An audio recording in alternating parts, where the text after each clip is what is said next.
Hello friends, long time no see. Hi. Hi. The situation we are today brings lots of negative sides and complications. Musicians lack gigs and concerts.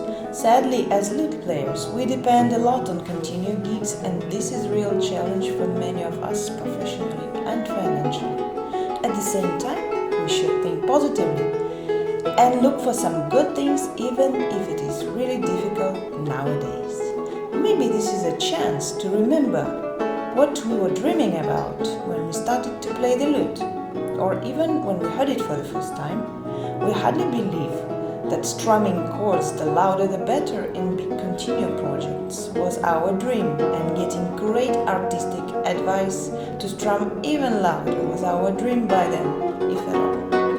The lute impressed us by its magic tone, variety of colors, its delicacy, and of course its music in the first place.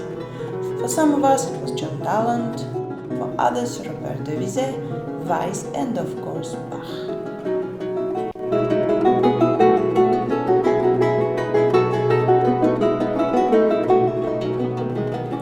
As lute players, we are often spending 99% of time on playing basso continuo accompanying. We do not realize how far we are getting from playing the most beautiful music on our beloved instrument, how we lack energy to practice, how we lose technique by trying to be heard in often absurd situations, when those who we play with got no idea what our instrument is capable of, or even conductors got no idea that we have different types of lutes with huge repertoire. They often think that theorbo is a percussive instrument that only plays low, punchy basses, or is great at strumming chords. That's really sad, isn't it? Which lute player never had frustration about this? We should not blame anybody who got no idea about the lute or has a wrong idea about it. It's not their fault, but it's maybe our fault. Where could they hear the lute in its full beauty? It's a rare occasion comparatively to other instruments, an extremely rare one. Since we mostly play Baroque lute as our basic instrument, we shall talk about it in this video.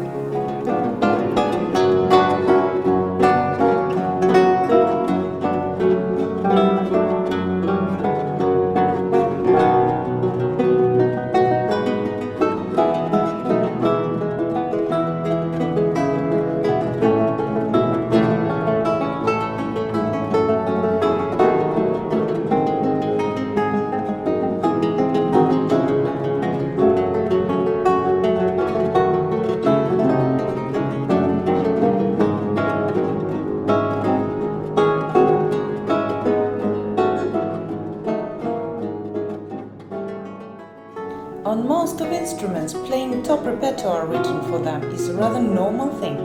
If you ask a piano player to play Chopin, it is a normal and obvious thing, or a guitarist to play Barrios or Targa, also a normal thing. But in our lute world, a Weiss recital with late suites from Dresden Manuscript or with works of Bach is an event on a great scale.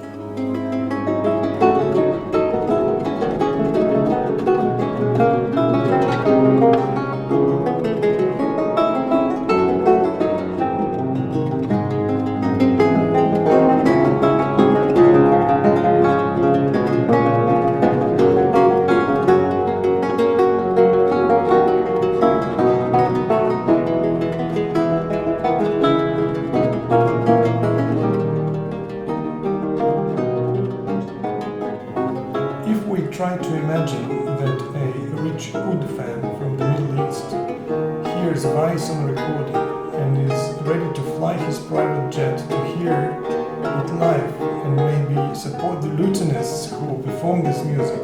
He would have difficulty to find a recital the same month.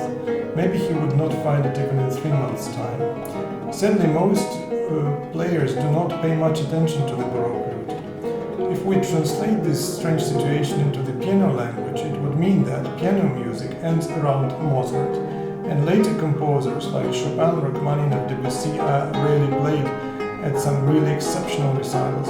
Why is it like this? The answer is difficult, and we will not be able to find it probably. Obviously, playing lots of gigs in large projects is more or less like playing piano in a dance class, and does not help to perform Chopin recitals. Life is life. Today, pandemic situation may be a chance to grab the lute and try to get back to the roots, and explore the lute's music for those who did it before, and to spend time and try to master it for lute lovers who would like to start the adventure with latest lute repertoire. Chopin is, in a way, a great motor of piano popularity. His fantastic music and the approach to the piano, its technique, and totally new way of playing, it made lots of people get really in love with piano playing. And also, we hear his music on all stages. In a nutshell, people love piano and they love Chopin. Silvius Leopold Weiss is extremely important. As Frédéric Chopin, he is a composer of one instrument who composed some of the most beautiful music for it, and should obviously be heard as much. In fact, many things are in common between Weiss and Chopin. Weiss was born in Grodków, where later Józef Elsner, a prominent composer and teacher of Chopin, was born. This is a nice coincidence, but another Polish connection in the life of Weiss is really important. Weiss accompanied Prince Alexander Sobieski to Rome, where he remained for several years until the death of the prince. Weiss got exposed to Italian music and, of course, to the Italian violin school, its players and composers. And as we think, he saw the violin as an object of admiration. He tried to adapt its expressiveness, its style, its music to the lute. And this is really important.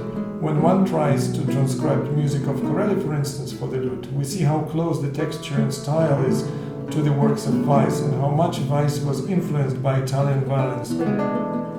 As music of Chopin, the music of Weiss is extremely romantic, lyrical, sometimes beautifully simple, sometimes extremely deep and complicated.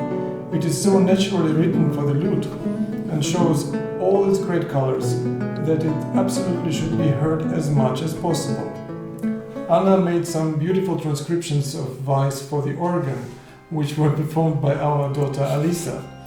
But when Weiss is played on the piano, then I really wonder if he heard Chopin in his dreams.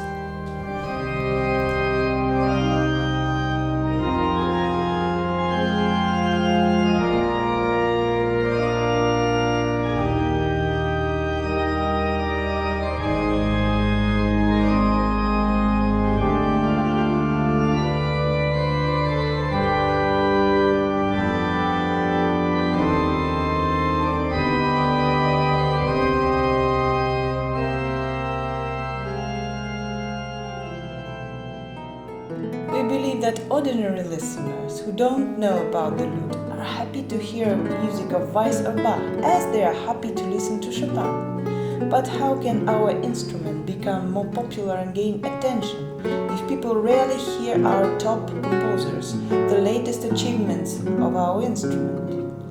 Baroque lute is our Steinway grant, Bösendorfer, Galicia, Krasny October, Bechstein. It's not a piano promotional okay, they don't need this really. But we will really be glad to make music and educational videos to provide some motivation. We absolutely do not pretend that we know more than other lutenists about how to gain technique and master Baroque lute, but we would gladly share what we know and what works well in our opinion and what helps us and our students perform advanced repertoire on the Baroque lute.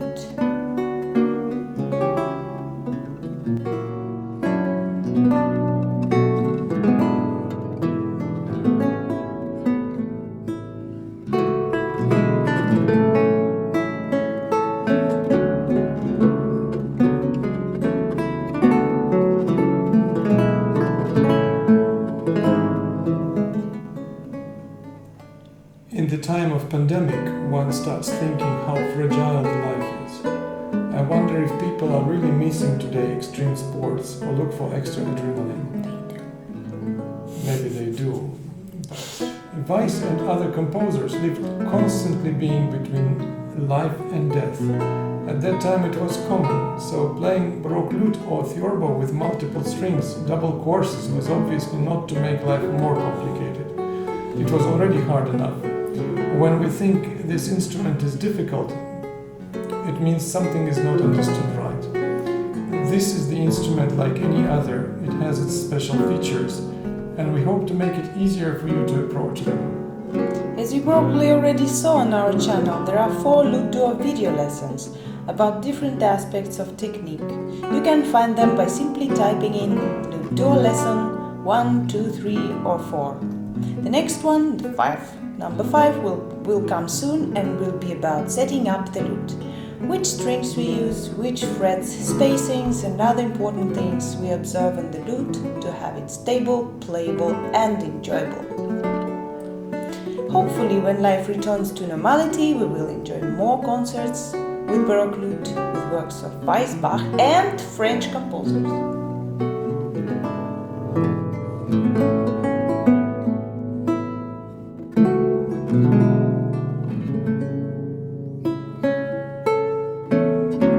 And we would like to thank you for watching our channel. We receive so much positive feedback, comments and emails that it is hard to believe it being true. As said in the preface to this video, we will be coming with music videos and study material. We will keep it all in free access, but since it's our primarily activity, we would appreciate any support. Please subscribe to the channel, make PayPal donations, visit luteduo.com for CDs and scores, and feel welcome to contact us about Skype lessons. See you soon. Please don't hesitate to ask questions and give ideas for future videos. Bye! Thanks for watching.